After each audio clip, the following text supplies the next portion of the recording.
चैत्र माह के कृष्ण पक्ष की एकादशी तिथि को पापमोचनी एकादशी व्रत किया जाता है। इस बार यह व्रत 5 अप्रैल को है। इस तिथि पर जगत के पालनहार भगवान विष्णु के संग धन की देवी मां लक्ष्मी की पूजा अर्चना करने के विधान है।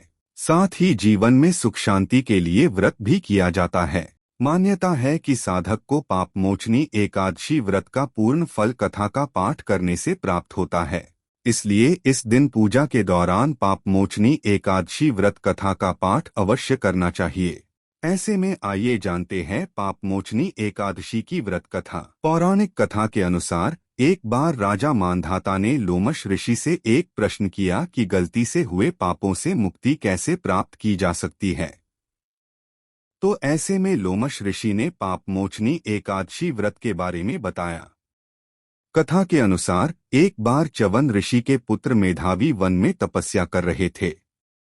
तभी वहां से एक अप्सरा जा रही थी जिसका नाम मंजुघोषा था। उसकी नजर मेधावी पर पड़ी और वह उसे देखकर मोहित हो गई। इसके पश्चात मंजुघोषा ने मेधावी को अपनी तरफ आकर्षित करने के लिए कई प्रयास किए। इस कार्य की मदद के लिए कामदेव भी सामने आ गए। तब मेधावी भी मंजुघोषा की तरफ आकर्षित हो गए।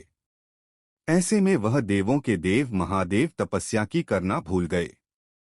कुछ समय निकल जाने के बाद मेधावी को अपनी गलती का एहसास हुआ तो उन्होंने मंजुघोषा को दोषी मानते हुए उन्हें पिशाचिनी होने का श्राप दिया, जिससे अप्सरा अधिक दुखी हुई। इसके बाद अप्सरा ने मेधावी से माफी मांगी और इस बात को सुनकर मेधावी ने मंजुघोषा को चैत्र माह की पापमोचनी एकादशी व्रत के बारे में बताया। मेधावी के कहने पर मंजुघोषा ने विधिपूर्वक पापमोचनी एकादशी का व्रत किया। व्रत के पुण्य प्रभाव से अप्सरा को सभी पापों से छुटकारा मिल गया।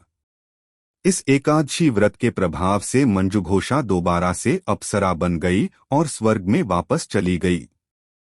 मंजुघोषा के बाद मेधावी ने भी पापमोचनी एकादशी का व्रत किया और अपने पापों को दूर कर किया।